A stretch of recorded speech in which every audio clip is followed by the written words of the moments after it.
તલવાર કાઢી. વસુદેવે કહ્યું, દેવકીને છોડી દો, હું અમારા જન્મેલા બધા બાળકો તમને આપી દઈશ.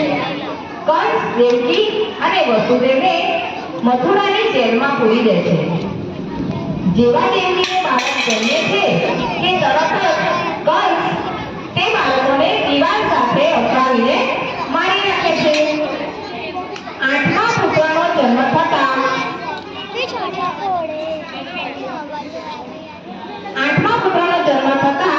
વસુદેવને આકાશવાણી સંભળાઈ, આ બાળકને નંદના ઘરે મૂકી આવો. તે રાત્રે ખૂબ જ વરસાદ વરસતો હતો. દેવકી વસુદેવની દેવીઓ પણ તૂટી જાય છે. જેલના દરવાજા ખુલી જાય છે અને દ્વારપાળ પણ મૂર્છિત થઈ જાય છે. વસુદેવ બાળકને ટોપલામાં મૂકી યમુના નદી ઓળંગીને નંદના ઘરે પહોંચી જાય છે.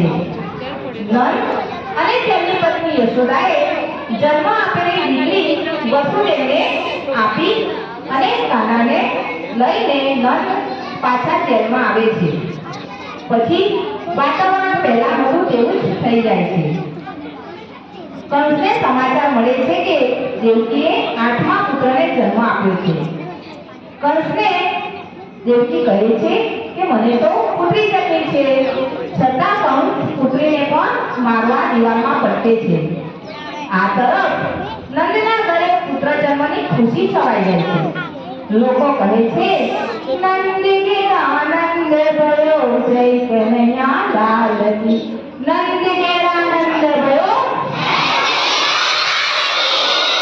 હાથી ઘોડા પાવતી. તો નંદના ઘરે કૃષ્ણ ભગવાનનો જન્મ થયો અને યશોદા માતા શ્રી કૃષ્ણની પાલક માતા કહેવાય છે. નંદ અને યશોદા શ્રી કૃષ્ણના પાલક માતા પિતા અને તે કૃષ્ણને સરસ રીતે તેમનું લાલન પાલન કરીને ઉછેરે છે. હવે શ્રી કૃષ્ણ એક ભગવાનના ઘરે તેમનો ઉછેર થાય છે એટલે કાનાનું પ્રિય ભોજન શું હોય? માખણ.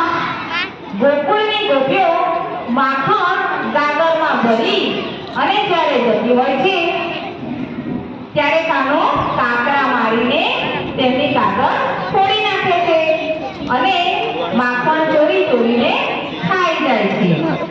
તો યશોદા માતાને બધી ગોપીઓ ફરિયાદ કરવા આવે છે. દરેકના ઘરે ત્યાં ગમ્મર વલોણા થતા હોય છે. તો ગોકુળના ગમ્મર વલોણાનું ગીત લઈને આવે છે. આપણી શાળાના શિક્ષકો ગમ્મર ગમ્મર મારું ગમરું ગાજે.